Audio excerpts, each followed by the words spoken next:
อันนี้แม่นทุเรียนหมอนทองพี่น้องเนาะทุเรียนหมอนทองธรรมชาติพี่น้องเนาะคนอื่นก็ขอทักทายสบายดีเพื่อนๆชาว YouTube ทุกท่านทุกคนเนาะตลอดฮอดพ่อแม่พี่น้องชาวไร่ชาวสวนเนาะ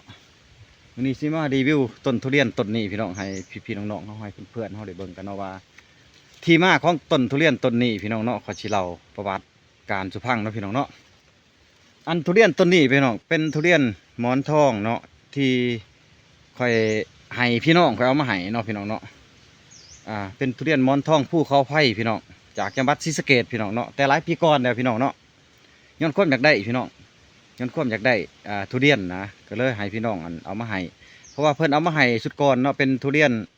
พันธุ์เสียบยอดพี่น้องแล้วเอามาปลูกพี่น้องประมาณ3-4ต้นเนาะปลูกมันมันมันบ่เกิดพี่น้องเนาะถือว่ามันก็สิเป็นพืชที่อ่อนแอแน่เนาะพี่น้องเนาะที่ว่าเขาเสียบยอดแล้วนะก็เลยเปลี่ยนแผนบัดนี้ก็เลยว่ามาสร้างเอาแนวพันธุ์พื้นบ้านบัดนี้เนาะเอาหมอนทองพื้นบ้านมาพี่น้องแต่ว่าคันมาผู้เขาขายเอาให้มันก็สิแม่นเนาะหมอนทองเนาะแต่ว่าเฮาก็บ่จักแหละพี่น้องของมันเป็นแบบพื้นบ้านพี่น้องเพิ่นเอาหมอนทองพื้นบ้านเพิ่นว่าเนาะเป็นทุเรียนหนังอย่างดีพี่น้องพี่น้องเอามาให้พี่น้องก่อนจะได้ทุเรียนต้นนี้ผ่านพาอุปสรรคหลายได้พี่น้องเนาะก่อนจะผ่านมาจากเมืองไทยมาสู่เมืองลาวพี่น้องเพราะว่าสมัยก่อนนะพี่น้องเพิ่นบ่ให้นำเขาเบี้ยไม้ทุกชนิดพี่น้องเนาะทางการเพิ่นห้ามพี่น้องเนาะ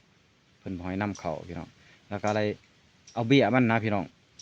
เพิ่นก็เชื่องมาให้เลยเพิ่นก็ห่อเอาเจี๋ยหนังสือพิมพ์ห่อคักแน่เลยพี่น้อง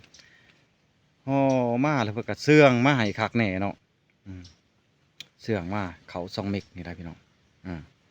เขาทั้ง2 เมกลงมาจังว่า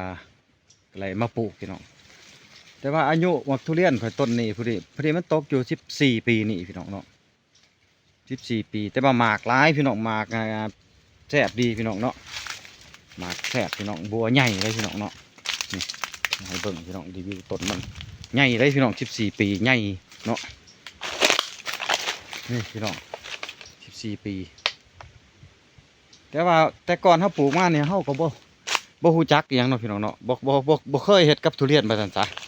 บ่ฮู้ว่าสิเฮ็ดวิธีใดเนาะแต่ว่าแต่งทรงผอกทรงพุ่มเขาก็บ่จักนะพี่น้องเนาะแต่งทรงผอกทรงพุ่มเขาก็บ่เป็นมีแต่ว่าเห็นว่ามันห่มหลายก็เลยไปตัดออกพี่น้องตัดเอาไว้แต่อยู่ลุ่มพี่แต่พี่น้องแต่อยู่เหงาตัดขึ้นไปโหบัดนี้จนมาฮอดสมัยนี้พี่น้องเนาะวิธีการแต่งทุเรียนเพิ่นก็แนะนำให้ YouTube นี่หยังนะพี่น้องเขาไปศึกษาไปติดตามมันโมเมนต์เพิ่นแต่งแนวนี้พี่น้องเนาะโมเมนต์เพิ่นแต่งแนวนี้เลยพี่น้องแล้วก็สมว่าความบ่ฮู้บ่จักเนาะพี่น้องเนาะกับบ่ตีแล้วพี่น้องเฮาก็บ่เคยเนาะมาสมัยนี้มาเบิ่งเพิ่นแต่งทุเรียนมันก็สวยงามอันนี้เฮาก็บ่สวยงามแล้วพี่น้องเทิงเนาะมันก็รกรุงรังนะพี่น้องเนาะก็สมว่าเฮาเฮ็ดบ่เป็นพี่น้อง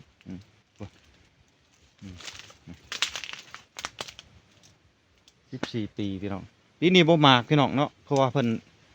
อากาศบ่ดีพี่น้องปีนี้ถึงน้ำหมอกพี่น้องโดนน้ำหมอกลงพี่น้องก็บ่เป็นได้พี่น้องบัดเขตเท่านี้ก็แม่นบ่เป็นหมากปีนี้บ่ติดหมากเนาะมีแต่รอเบิ่งปีนี้แหละพี่น้องแต่ว่าใบเพิ่นมางามดีพี่น้องใบเพิ่นมาสวยดีอยู่แต่ว่าปีนี้คือจะได้รับผลอยู่พี่น้องเนาะมาเบิ่งยอดเพิ่นพี่น้องนี่ยอดมางามเลยพี่น้องเนาะยอดงามดีพี่น้องเนาะนี่คือสีได้ครับมาครับผลดีอยู่ปีนี้พี่น้องอันนี้เราพี่น้องมาเราประวัติการเด็กความเป็นไปเป็นมาของต้นทุเรียนต้นนี้พี่น้องเนาะมาไกลเลยพี่น้องทุเรียนต้นนี้ขามเขาเอิ้นว่าขามทวีปประเทศไทยขามประเทศพี่น้องขามภูมิภาคประเทศเลยเนาะคุณเนี่ยเป็นทุเรียนภูเขาไผ่พี่น้องภูเขาไผ่ศรีสะเกษเมืองไทยพี่น้องเนาะพี่น้องญาติพี่น้องนี่แหละเพิ่นฝากมาให้ก็ครบยังได้นี่แหละแต่ว่าพี่น้องเบื้องพังไทยอีกก็มาสั่งเบื้องพังลาวขึ้นไปอีกพี่น้องเนาะ